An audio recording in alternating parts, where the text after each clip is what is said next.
Bombay press में आपका स्वागत है। ऐसे तो हमने कई बार हर अंडरवर्ल्ड डॉन के ऊपर एक नई-नई स्टोरियाँ जो है आप लोगों तक पहुँचाई हैं। आज एक नई स्टोरी लेके आए हैं अंडरवर्ल्ड डॉन अरुण गौली की, जिसे हाल ही में पैरोल पे छोड़ा गया है। ऐसे तो कई बार वो पैरोल पे आए हैं, लेकिन कई बार ऐसा होता है कि जेल में कई लोग जो है मायूस रह जाते हैं, उनको पैरोल नहीं मिलती, लेकिन अरुण गौली ऐसे हैं जो हर बार पैरोल पे आ जाते हैं। अब हम इनसे जानना चाहेंगे हाजी साहब से, अरुण गौली के बारे में क्या कहेंगे आप? अंडरवर्ल्ड डॉन अरुण गौली का जहां तक सवाल है तो मैं ये कहूंगा कि एक ऐसा डॉन है जो सिर्फ अगर किसी से घबराया तो पुलिस से, और पुलिस से घबराने की भी वजह थी क्योंकि उसको अपने एनकाउंटर होने का डर था। पिछले दिनों जेल से पैरोल पे उसकी रिहाई हुई। जी। उसको जाम सांडेकर जो एक कारपोरेटर थे, शिवसेना के कारपोरेटर थे, उनकी हत्या के इल्जाम में, हत्या के आरोप में गिरफ्तार किया गया था और उम्र कैद की सजा भी मिली।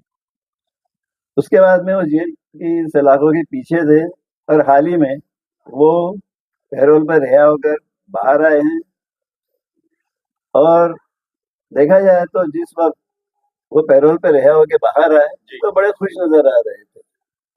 वरना अगर मैं उस वक्त या उस दौर की बात करूं जब बम्बई पर, दगड़ी चाल के आसपास के इलाकों पर इनका तोते बोलता था, राज था, तो उस वक्त अरुण गौली की आंखें बहुत तेज और खतरनाक थी। लगता था जैसे उसकी आंखें चिंगारियां उगल रही हैं।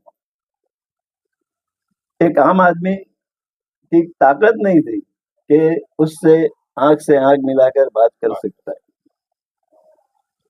पुलिस का ख्याल था कि अरुण गौली की आंखें एक हथियार की तरह है, जो अपने आप ही वार करती हैं और सामने वालों को पूरी तरह चित कर देती हैं। अरुण गौली कई साल तक जेल में बंद था, लेकिन इसकी आंखों में वही तेज चमक आज भी बरकरार है। और जहां तक उसके चेहरे का सवाल है, वो और भी सख्त, कड़क और करख्त हो गया है। अरुण गौली ने महाराष्ट्र की मुख्तलिफ जेलों में, अलग अलग जेलों में अपनी जिंदगी के कई साल गुजारे, लेकिन वो जेल की ऊंची और पथरीली दीवारों के अंदर बंद रहकर भी बाहर की दुनिया का नजारा करता रहा। इसकी आंखें पत्थरों की बनी मोटी और सख्त दीवारों को चीरती हुई बाहर का तमाम हालात जानती रही, सुनती रही। बम्बई उसकी नजरों से कभी भी, किसी लम्हे भी, किसी वक्त भी ओझल नहीं। उसे कभी इस बात का एहसास नहीं हुआ कि वो जेल की चार दीवारी में कैद है। उल्टा वो जेल में रहकर भी बाहर की जिंदगी का भरपूर लुत्फ उठाता रहा, मजे लूटता रहा, क्योंकि उसे जेल में भी हर तरह की सहूलतें हासिल थी, मिलती रही। वो जेल में रहकर भी रिमोट कंट्रोल के जरिए अपनी माफिया गैंग को हिदायतें देता, डायरेक्शन देता और उनकी रहनुमाई करता, उन्हें बताता कि उन्हें क्या करना है। और जो बम्बई में लूट मार, हफ्ता वसूली, दादागिरी उसकी चलती थी, वो चलती रही। लेकिन जनवरी 1997 में अरुण गौली पैरोल पर बाहर आया और काफी दिनों तक बाहर रहा, लेकिन पुलिस ने उसे फिर एक बार जाम सांडेकर की हत्या के सिलसिले में गिरफ्तार करके, उसके हत्या के आरोप में गिरफ्तार करके जेल में डाल दिया, जिसमें उसे सजा भी हो गई। फिलहाल वो उम्र कैद की सजा भुगत रहा है और पैरोल पर जेल से बाहर है। उसने, अरुण गौली ने, अदालत में ये दरख्वास्त भी दायर कर रखी है जी कि मैंने इतना अरसा, इतना वक्त जेल के अंदर गुजार दिया, इसलिए मेरी सजा पूरी हो चुकी है और मुझे अब रिहा करना चाहिए, किया जाए।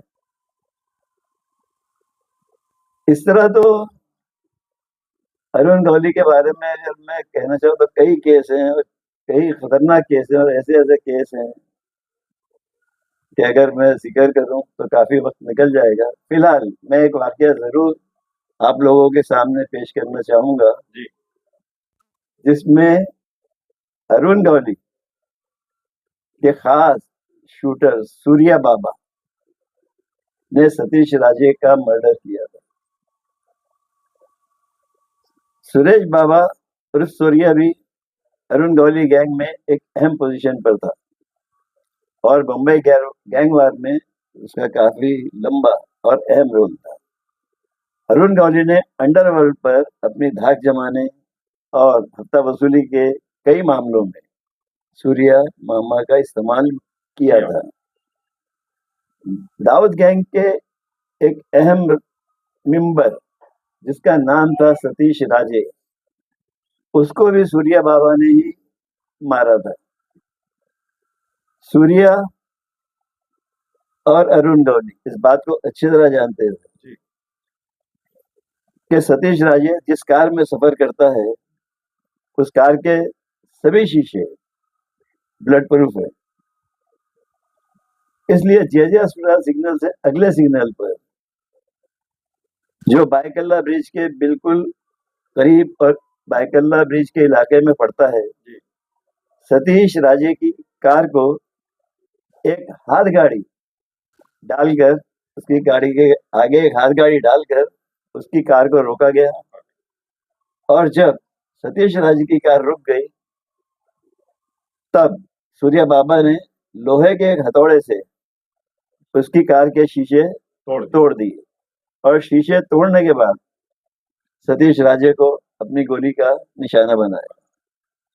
जिस वक्त सतीश राजे की मौत हुई उस वक्त सतीश राजे दाऊद गैंग में नंबर 2 की पोजीशन पर था। दाऊद इब्राहिम दुबई में अपना कारोबार देखता था तो बम्बई का सारा धंधा और कारोबार सतीश राजे के ही हवाले था। सतीश राजे परेल में रहता था जबकि वो हर दिन भोरी मोहल्ला मुसाफिर खाना में आया करता था और वहीं से वो दाऊद से हिदायतें लेता, डायरेक्शन लेता है और फिर गैंग के दूसरे लोगों तक वो बातें पहुंचाता। वैसे पैसे का लेन देन भी सतीश राजे के ही जिम्मे था। सतीश राजे को मारने के बाद अरुण गौली गैंग में सूर्या बाबा का कद भी काफी बुलंद हो गया था। बहरहाल पुलिस की मुहिम जब अंडरवर्ल्ड गुंडों के खिलाफ जारी हुई तो पुलिस की हिट लिस्ट में करीब करीब 70 गुंडे थे जिसमें 23 को वो अपनी गोली का निशाना बना चुकी थी और बाकी गुंडों को अपना निशाना बनाने के लिए दिन रात नित नई कार्रवाई करने की प्लान बनाए जाते थे। अब उनकी नजरों में अरुण गौली गैंग के नामवर और खतरनाक गुंडे सदा पावले और सुनील घाटे भी थे। सुधीर सुरवे, गणेश भोसले और अरीफ उर्फ वकील को भी वो पुलिस अपनी गोली का निशाना बनाना चाहती थी, जिन्होंने गैंगवार की आड़ में बम्बई का अमन और सुकून छीन लिया था और हफ्ता वसूली के जरिए लूट मार का बहुत बड़ा बाजार गरम कर रखा था। इसके बाद पुलिस ने बिंडिया मामा, सदा पावले और सुनील घाटे सभी का इनकाउंटर किया और उन्हें मौत की नींद सुला दिया।